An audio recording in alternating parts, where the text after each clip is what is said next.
There's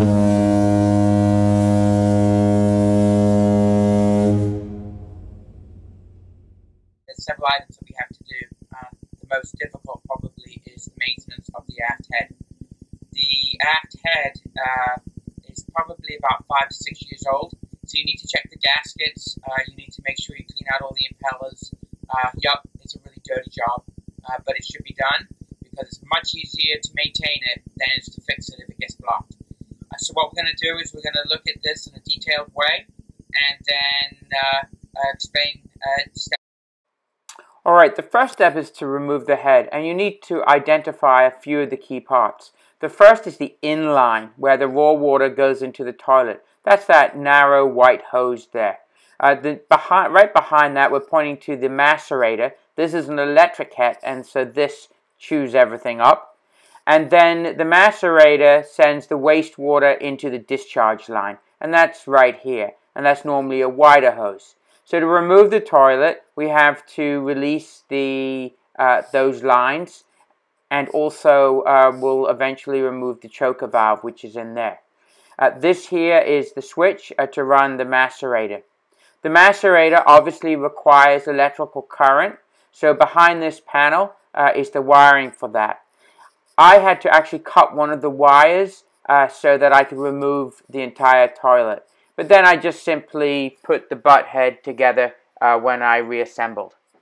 And then that's the internal view of the toilet. Getting the toilet out is not as easy as one would always want. But there are bolts that hold it to this trim plate, which it's sitting on. And there's nothing under there. You just have to remove those bolts. There's 2 of them. One of the things that you'll notice is that the lines, since they've been in place for quite a long time, will actually be pretty tight. So you got to manhandle this a little bit. Wear the gloves.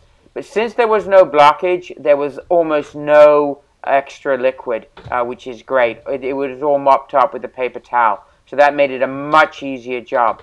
I had a blockage in the forward head earlier this year, and that was a real mess. And that's why I decided to do the preventative maintenance here.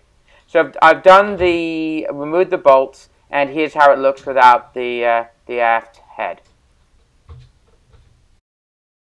The second step is descaling. Urine and salt water mix together and create thick calcium deposits, and that's really what you're cleaning. So maybe it's not as disgusting as we thought.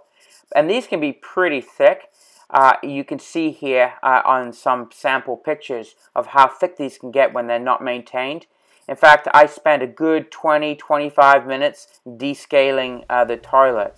I used a solution primarily of vinegar, and I just let it sit there, and then I took a wire brush and then also a screwdriver and just chipped it away. Of course, I was wearing gloves this whole time, but I was really surprised by how much buildup there was. And I flushed it with water, and it eventually became very clean. I did discover that the gaskets needed replacing, and that was the third step.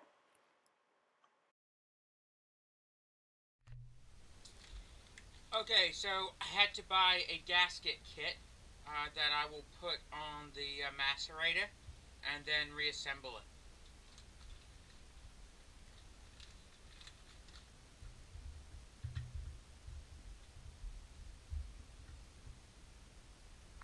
Okay, so everything's back in, neat, and running beautifully, and that's the way you want it. Good for another 5 years. One more thing, I now use a gallon jug of fresh water to pour down the toilet, so that eliminates the chemical reaction between the salt water and the urine, which also completely eliminates odor. If you put a little bit of laundry detergent too, that keeps everything fresh.